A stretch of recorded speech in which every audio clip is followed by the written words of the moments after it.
If you're running Amazon ads to promote your KDP books and you're not getting the results you want, this video will help you. I will show you 10 most common Amazon ads mistakes and how to fix them to double your book sales. That's a recording from our free community calls. So let's dive into it. So first of the mistakes is not validating the book's potential before we even think about running ads. You might be already familiar with that concept, but if we publish our book in area that has basically no potential because, for example, there is a maybe low demand but high competition, the chances that we will succeed are minimal. Because even the best ads and even collecting hundreds of reviews won't help. That's why I always advise to validate the selling potential before we think about running ads. And it's also even better if we can validate the niche before we even create a book, if our main goal is pure profit from this book. And we can do it in multiple ways. And I would say that niche research is one of the most crucial and difficult parts of our KDP business. But we should be trying to validate our niche demand to make sure that people are actually buying the books in that area. So the best way is to just look at our competitors, check their BSRs, bestsellers rank, and if there are books that are selling that have great BSRs, it means that there's a demand. Because if there is no books out there and we think that we publish the first book on Amazon on the topic and just hope that it will be selling, there's high chance that nobody will discover that. So that's one part of the equation, but we also should check if there's a competition that we can win realistically.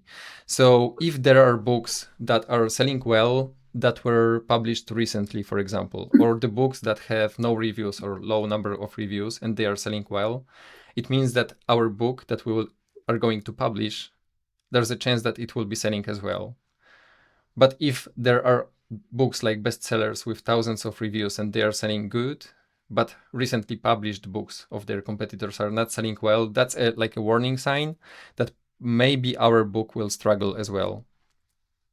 And to make it a bit easier, I created that book validation form that you may be familiar with. If not, you can access that in our classroom, in our community. You can download it and just answer a few questions about market demand, competition, and your book quality, which can help you assess your book's potential. And then a second mistake is waiting for many reviews before running ads. This has been quite common that there is that advice that you should collect, for example, 50 or 30 or 100 of reviews before you start your ads. And I can understand that because reviews and ratings help a lot with converting. If people are clicking our ads, they are more convinced to buy because there's higher social proof, right? But the reality is that I prefer to start ads really early to generate that initial traffic after publishing a book. And to be honest, my recommendation and my feeling is that if we are publishing in the right niche, so there's a high demand and limited competition, and we run the ads in the right way, it matters a lot more than generating many reviews. And also, how many reviews, it feels right that we are ready. So is it 10 reviews or 30 reviews or 100 reviews?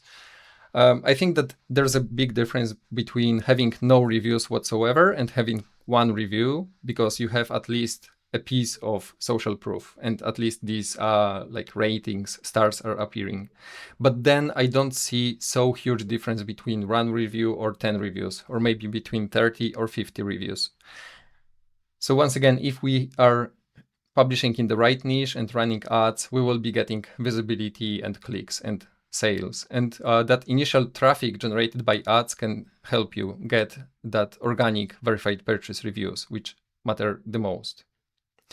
And that's a bit of a proof like from yesterday, because last week I mentioned that I published my first book created with Publish Flow tool. And what's interesting, I started ads straight away after publishing, and even before my A+ content was ready and published.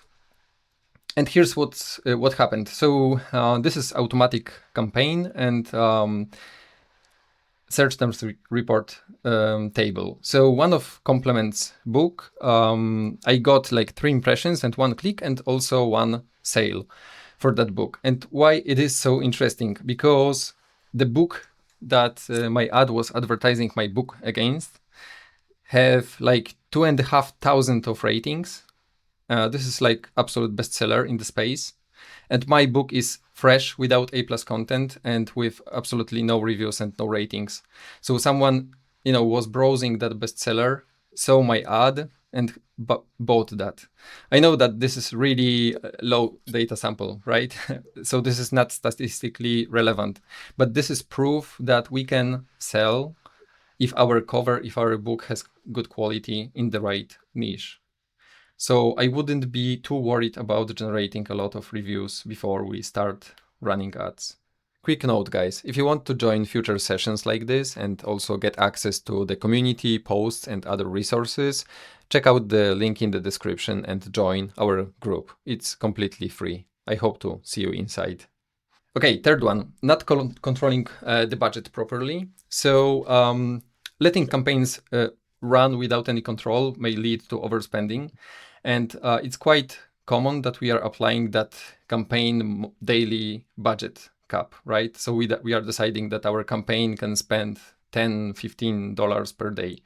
But it's good to think about the portfolio level as well. So if we plan to spend like our budget, for example, $500 per month per book, it's good to collect our campaigns into portfolio and apply monthly budget cap on portfolio level. It means that if our all campaigns for that one book, like exceed that monthly budget cap, all campaigns will be paused automatically. So it won't be like overspending without any control, because if we planned to spend that amount, we are sure that we won't spend anymore. And then we can just, assess the results and think what to do next.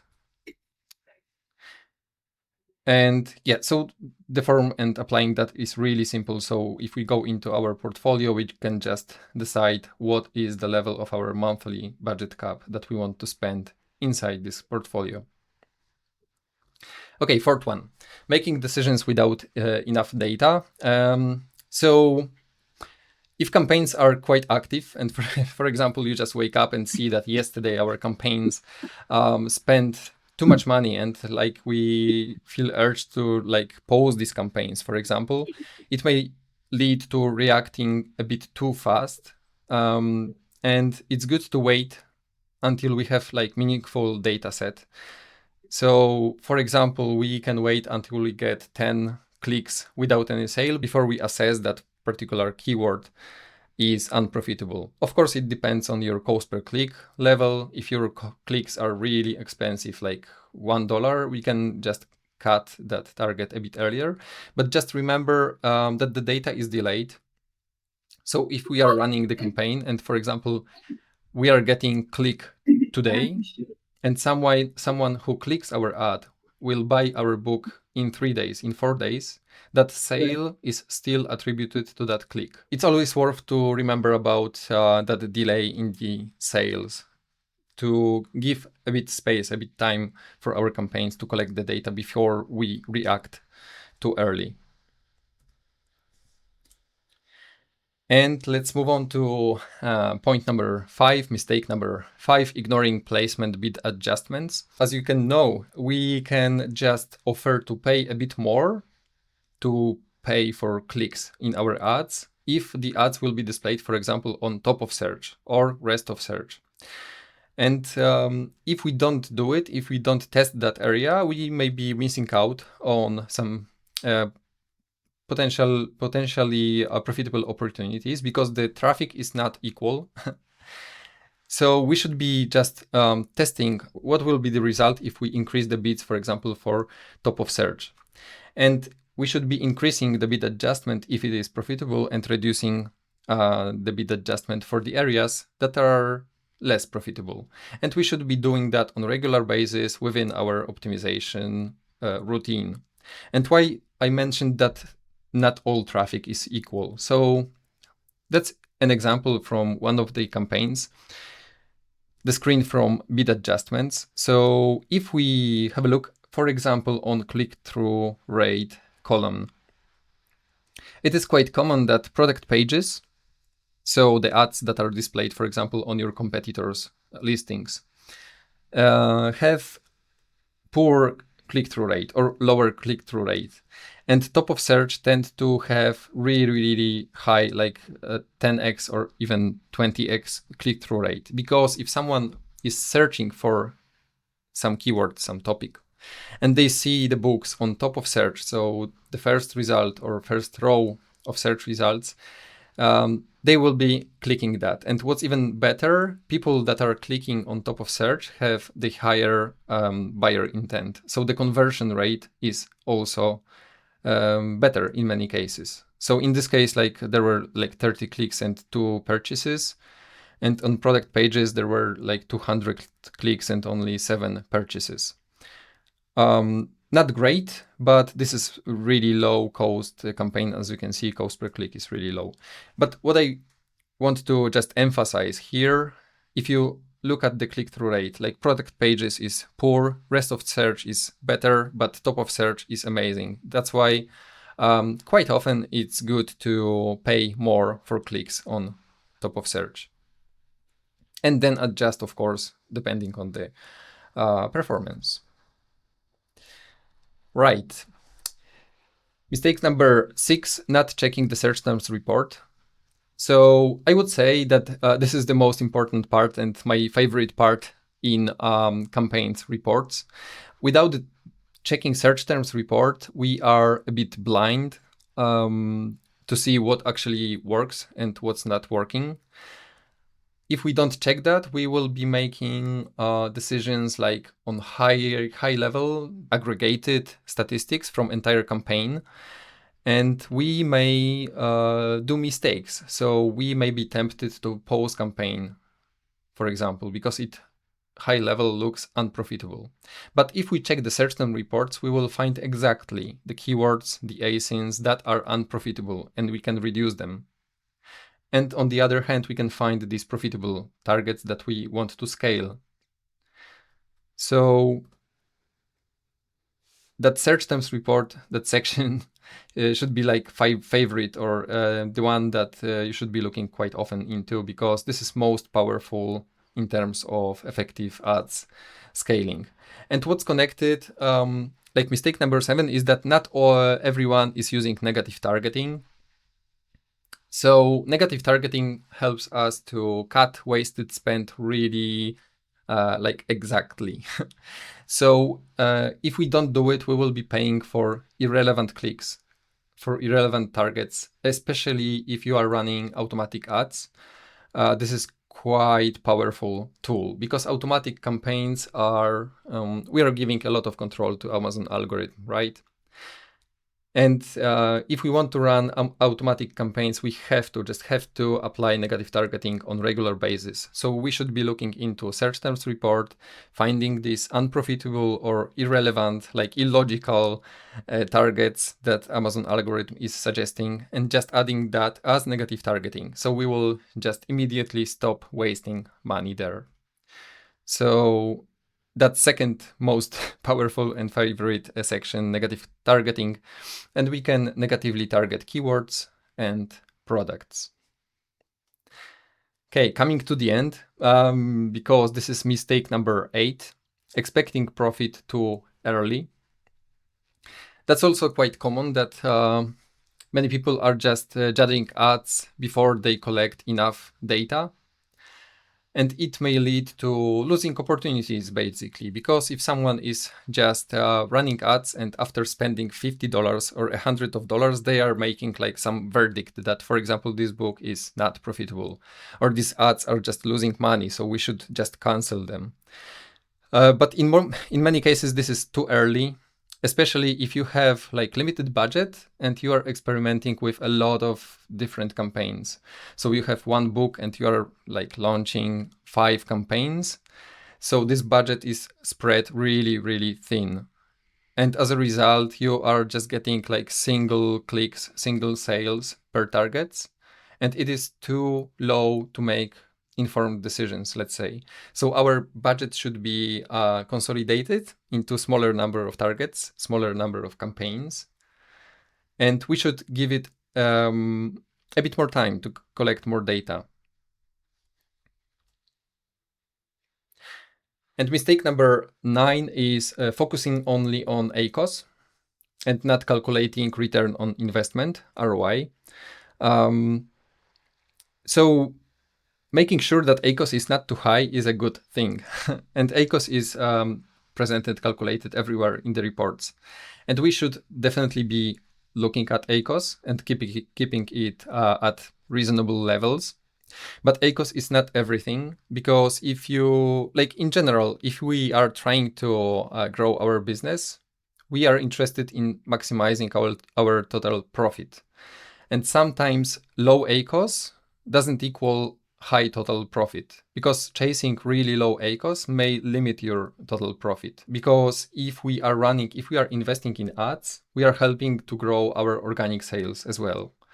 And the problem is that Amazon is not showing us the ROI explicitly. So we have to calculate it on our own, just to find that balance of profit margin and volume of our sales. So in order to make it a bit more easy, it is not, I mean, calculations are not really complex, right? But I created that spreadsheet that you may know, ads profitability spreadsheet. You can download it from the community, from Classroom. And if you enter your data from your campaigns, you can just see how many organic sales you have, I mean royalties, how many royalties are coming from ads, and you can calculate your total profit and ROI. So in this particular case, ads are unprofitable. So if we would be looking at our ACOS will be telling you ads are unprofitable, you should probably cancel or stop them. But if we factor in our organic royalties as well, you can see that we are making total profit. So we can just think about how to improve these ads so that they are more profitable. So when making like strategic decisions, whether to stop ads or scale ads, it's good to think about return on investment as well. And the last point I wanted to mention, last mistake, is not having a clear ad strategy. So it's quite common, and I started that the same way when I started my ads journey. We are just running random structures, random campaigns. We are experimenting, and we are tempted to try everything. So automatic ad, broad, phrase, exact campaigns, maybe video, maybe brand ads, and just guessing and adjusting reactively, and not following a step-by-step system. And it's a lot more effective if we follow a step-by-step strategy that removes guesswork and helps us make data-driven decisions. And it's good to stick to one strategy, I would say, because there are many educators out there and they are presenting really good strategies, but sometimes the strategies are like contradicting. So the worst thing that we can do is to apply one strategy and then jump to another and then jump to another. So if you pick one strategy, just stick to it for long enough so that you can assess the results, if it is working or not. So for example, how I approach it. So inside our bootcamp, with the goal of scaling the books by 2 times to 5 times with ads.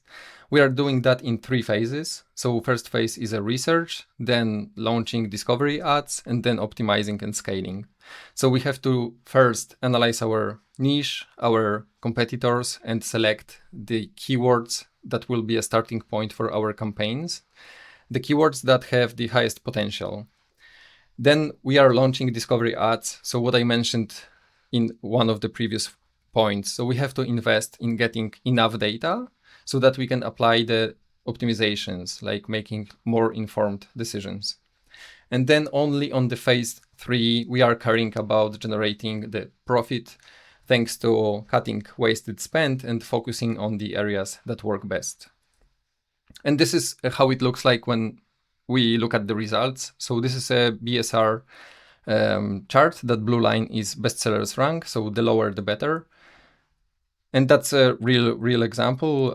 So in the first phase, we were doing just a research, and phase 2, we were launching the discovery ads. So we were getting some sales, but it was a discovery. So we were investing in getting the data, right? And only in phase 3, when we apply more and more optimization cycles, we are expanding our negative targeting list, we are adjusting our bids, and then the sales are being more and more frequent. And even after the bootcamp ended, as we can see, the BSR stayed low because we achieved that ad structure that we can run in the long term profitably. So this is a strategy that I use in my own books, and also I teach within our program. And it works. So if you pick one strategy, just stick to it for long enough to assess the results responsibly, I would say. And if you want to learn more about that bootcamp that I'm running, you can just look at our community, at our post, or just schedule a call with me, because I'm doing the research calls and discovery calls just to see if that bootcamp is a right fit for you. If you want to get access to free Amazon Ads training or get in touch with me directly to see how you can grow your book sales with Amazon Ads, click the link in the description to join our community. I'd love to see you inside.